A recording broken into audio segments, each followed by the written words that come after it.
अस्सलाम वालेकुम नाजरीन। इस एपिसोड के आगाज में हम देखेंगे कि जब काई कबीले के एक खेमे में पोइना सोफिया को उस्मान साहब के खलूस और मोहब्बत के बारे में बता रही होती है तो सोफिया उससे कहती है अपने गुस्से को याद रखो, अपने वालदेन को याद रखो। लेकिन पोइना को कमजोर पड़ता हुआ देखकर थोड़ा परेशान भी हो रही होती है और फिर उससे प्यार करते हुए कहती है रोना तुम्हें बिल्कुल भी जेब नहीं देता। तो पोइना यानी मरियम कहती आप ठीक कह रही है खाला, आप ठीक कह रही है, मैं इनकी चालों से धोखा खा गई। तो सोफिया कहती आज इंतकाम का दिन है, उस्मान के पीछे जाओ और उसे मार डालो, उस्मान को अपने वालिदैन की राहत के लिए मार डालो। तो पोइना कहती है मेरा आपसे वादा है, मैं वादा करती हूँ कि मैं उसे मार डालूंगी खाला। तो सोफिया बहुत खुश होती है और कहती है मुझे यकीन है कि तुम जरूर कामयाब होगी। और फिर पोइना कहती है खाला मुझे उस्मान का खास पालतू घोड़ा चाहिए, मैं उस पर सवारी करूंगी। तो सोफिया पूछती क्या तुम उसे काबू कर सकोगी? तो पोइना हाँ में इशारा करती है। और फिर दूसरी जानब जंगल में एक जगह पर बुरहान, अलाउद्दीन, बुरहान और बाकी सब उस्मान साहब को बचाने की हिकमत अमली तैयार कर रहे होते हैं। बुरहान कहता है मंगोल हमेशा ये रास्ता इस्तेमाल करते हैं और इनके नौकर इन जगहों पर चुकन्ना होते हैं। और फिर बुरहान कहता है आपका मतलब है कि वो यहाँ से गुजरेंगे मेरे शहजादे? तो बुरहान हाँ में इशारा करता है। और फिर अलाउद्दीन कहता है हमें उन्हें पकड़ना है इससे पहले कि वो हमारी सरहदों से निकल जाए। तो बाला कहती है फिर हमें जल्दी से मुख्तसर रास्ता इस्तेमाल करने की जरूरत है ताकि इस रास्ते पर घात लगा सकें, इससे पहले कि वो सरहदों से बाहर निकले हम उस्मान साहब को वापस ले लेंगे। तो सब कहते हैं इंशाल्लाह। बाला कहती अल्लाह हम सब की मदद फरमाए। सब कहते आमीन और फिर उठ खड़े होते हैं। बाला कहती चलो और फिर सब वहां से रवाना हो जाते हैं और सब अपने अपने घोड़ों पर सवार होकर उस्मान साहब को बचाने के लिए निकल पड़ते हैं। और फिर इधर काई कबीले में बाला खातून का घोड़ा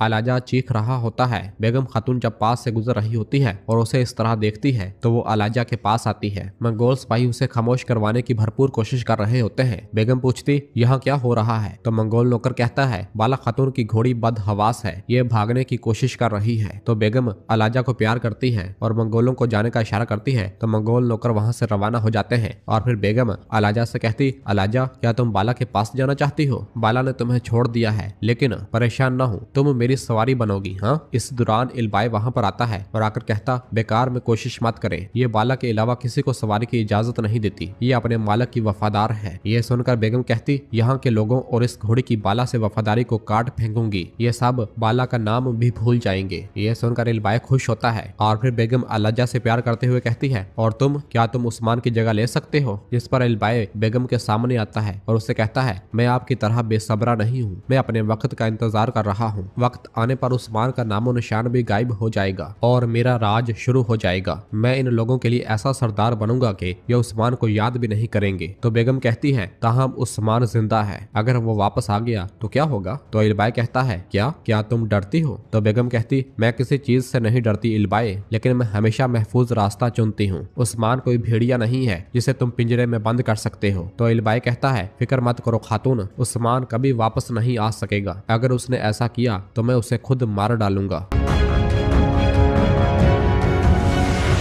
और फिर दूसरी जानब जंगल में से जब मंगोल काफिला उस्मान साहब को पिंजरे वाली गाड़ी में लेकर जा रहा होता है तो अल्तुगा पिंजरे के ऊपर चढ़ा बैठा होता है। उस्मान साहब कहते हैं कितना आगे? आगे एक नदी है जो दरिया को जाती है, सरहदों से बाहर निकलने से पहले हमें वहां आराम करना चाहिए। जिस पर ऊपर चढ़ा बैठा अल्तुगा कहता है तुम्हारी बातों की यहाँ कोई अहमियत नहीं है उस्मान, मैं जहाँ चाहूंगा हम आराम करेंगे। तो उस्मान साहब कहते हैं खैर जो भी सही मशवरे को नजरअंदाज करेगा वो अपना हिसाब फोड़ेगा, इस इलाके को मुझसे बेहतर कोई नहीं जानता। तो अल्तुगा कहता है बिल्कुल तुम इसे अच्छी तरह जानते हो ताकि तुम इसमें चालें चल सको। और हंसता है। तो उस्मान साहब भी हंसते हैं और कहते हैं क्या तुम मुझसे डरते हो? तो अल्तुगा कहता मैं तुमसे नहीं डरता, मुझे तुम पर तरस आता है उस्मान, तुम्हें अब भी भागने की उम्मीदें हैं लेकिन तुम ये नहीं कर सकते। मैं तुम्हारी उम्मीदों को ऐसे जख्मों की तरह तोड़ दूंगा जो मैंने तुम्हारे जिस्म में लगाए थे। तो उस्मान साहब कहते हैं फिक्र मत करो, एक तुर्क हमेशा अंधेरे के खिलाफ उम्मीद की किरण रोशन रखता है, हम जालिम को घुटने टेकाने का तरीका जानते हैं, जरा सब्र करो, मेरी कैद जल्द खत्म हो जाएगी, फिर तुम्हें अंधेरा नजर आएगा। तो अल्तुगा कहता है इतने पुरएतमाद मत बनो उस्मान, इतने पुरएतमाद मत बनो। और फिर सीधा होकर बैठ जाता है। जबकि काफिला अपने सफर पर रवां दवा होता है। और फिर दूसरी जानब पोइना उस्मान साहब का घोड़ा लेकर एक जगह से गुजर रही होती है और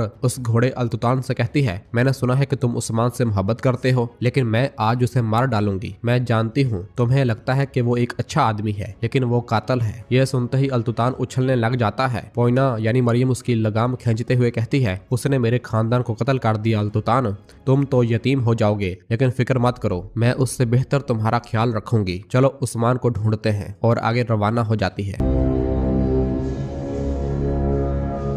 और फिर इधर काई कबीले में यूसुफ अपनी बहन बेगम से पूछता है, बहन क्या वो इल्बाई गद्दार नहीं है? क्या उसने हमें बेवकूफ नहीं बनाया? क्या उसने उस्मान साहब को धोखा नहीं दिया? आप कैसे कह सकती हैं कि आप उससे शादी करेंगी? बेगम पूछती, कैसा धोखा यूसुफ? इल्बाई काई नस्ब से है जिसके साथ गैर मुनसफाना सलूक किया गया और वो अपने से ज्यादा लोगों का ख्याल रखता है। यूसुफ पूछता, बहन इसने आपसे क्या कहा है? इसने आपको कैसे कायल किया? इसने आपको कैसे धोखा दिया? तो बेगम गुस्से से खड़ी होती है और कहती है, कोई मुझे धोखा नहीं दे सकता, कोई मुझ पर दबाव नहीं डाल सकता। हम यहाँ अपने बहुत बड़े कबीले के साथ आए और उस्मान से बैत की। इसकी बेगैरत खातून बाला, इसने मुझे जलील करके निकाल दिया। अगर कोई धोखा है तो वही है जो उस्मान और इसकी खातून ने दिया है। तो यूसुफ कहता है, बहन देखो, मुझे डर है कि आपकी रंजिश आपको नुकसान न पहुंचा दे। जब उस्मान साहब को पोस्ट वापस मिलेगी तो बेगम कहती, ऐसा नहीं होगा। जब मैं इल्बाई से शादी के बाद रियासत पर हुकूमत करूंगी, तुम हमारा कबीला पर वाहन चढ़ाओगे। अकल इस्तेमाल करो यूसुफ, मैं ये सब कुछ हम दोनों के लिए कर रही हूँ। इस पर यूसुफ लालच में आ जाता है और फिर कहता है, आपका रास्ता मेरा रास्ता है बहन, मैं हमेशा आपके साथ रहूंगा। तो बेगम कहती, मेरा भाई, और उसे गले से लगा लेती है। जबकि दूसरी जानब जब मंगोलों का काफिला आगे बढ़ रहा होता है तो इस दौरान बाला बाहर निकल आती है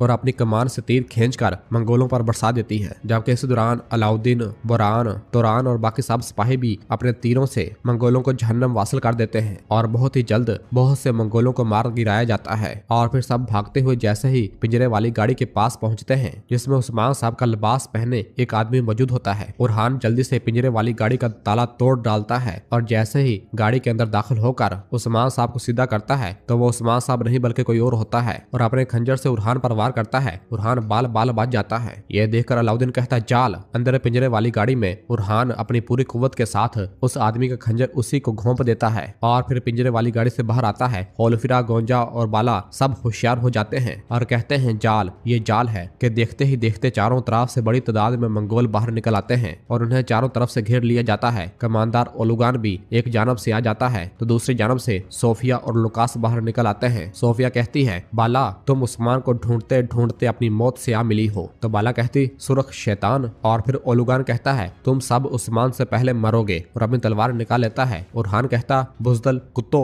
जिस खेल का तुमने यहाँ मंसूबा बनाया है हम उसे बर्बाद कर देंगे। और फिर अलाउद्दीन कहता है, हम तुम्हें मारने से पहले हरगिज नहीं गिरेंगे, सिपाहियों चलो। और फिर सब अल्लाह अकबर का नारा बुलंद करते हुए मंगोलों और सलेबियों पर टूट पड़ते हैं। बाला सोफिया से लड़ने लग जाती है तो सोफिया बाला से कहती, बिला वजह मजाहमत मत करो बाला। जबकि अलाउद्दीन लुकास से लड़ने लग जाता है और उसके तमाम वारों को नाकाम बना देता है। जबकि उधर उरहान मंगोलों से लड़ रहा होता है और अपने एक ही बाजू से उनका मुकाबला कर रहा होता है। चरकुताई भी अबुताब के साथ सलीबी सिपाहियों पर टूट रहा होता है। होलफिरा और गोंजा भी मंगोलों से लड़ रही होती हैं और सबको जहन्नम वासिल कर रही होती हैं। बुरहान, तुरान और बाकी कई सिपाही भी मंगोलों का मुकाबला कर रहे होते हैं और एक साथ कई मंगोलों को जहन्नम वासिल कर रहे होते हैं। लेकिन मंगोलों की बहुत बड़ी तादाद होने की वजह से वो कई सिपाहियों पर हावी दिखाई दे रहे होते हैं। सब लोग भरपूर हिम्मत और जुर्रत के साथ उनका मुकाबला कर रहे होते हैं। जबकि दूसरी जानब जंगल में एक जगह पर मंगोल कमांडर अल्तुगा और उसके नौकर एक जगह पर आराम करने बैठे हुए होते हैं। उस्मान साहब पिंजरे वाली गाड़ी में ही बंद होते हैं। अल्तुगा बैठा मजे से खाना खा रहा होता है और फिर अल्तुगा कहता, हमें बहुत तवील सफर तय करना है उस्मान, अगर तुम वहाँ बैठकर यही रवैया दिखाते हो मैं तुम्हें कुत्ते की तरह बांधकर तबरेज के पास ले जाऊंगा। लेकिन अगर तुम वो करो जो, तो उस्मान साहब उसकी बात काटते हुए कहते, चुप रहो अल्तुगा, या जो भी हो, मैं तुम्हारी जुबान तुम्हारे हलक से निकाल लूंगा। तो अल्तुगा कहता है, उस्मान तुम बहुत जिद्दी हो, देखो तुमने अपनी रियासत खो दी लेकिन तुम फिर भी जिद पर अड़े हुए हो। तुम एक सरदार थे जो रस्म और रिवाज की पैरवी करते थे, लेकिन अब सब खत्म हो गया है। और फिर इसके बाद अल्तुगा शमन से कहता है, शमन अपना मंत्र शुरू करो, चलो उस्मान साहब को थोड़ा खुश करते हैं। और फिर इसके बाद शमन आग के गिर्द अपना मंत्र शुरू कर देता है। तमाम मंगोल सिपाही मजे से शराब पी रहे होते हैं और शमन अपने मंत्र में जारी सारी होता है। तमाम मंगोल उसे देखकर बहुत खुश हो रहे होते हैं। उस्मान साहब भी पिंजरे में बैठे बगौर उनका जायजा ले रहे होते हैं और भागने का कोई रास्ता तलाश कर रहे होते हैं। और नाजरीन इसी जगह पर एपिसोड खत्म करते हैं। मिलते हैं बहुत जल्द अगली एपिसोड के साथ। वीडियो को लाइक कर दें और जिन दोस्तों ने अभी तक चैनल सब्सक्राइब नहीं किया वो जल्दी से चैनल सब्सक्राइब कर दे और बेल आइकन यानी घंटी वाले निशान को भी प्रेस कर दे ताकि आने वाले एपिसोड्स आपको आसानी मिल सके। दुआओं में याद रखें। अल्लाह हाफिज।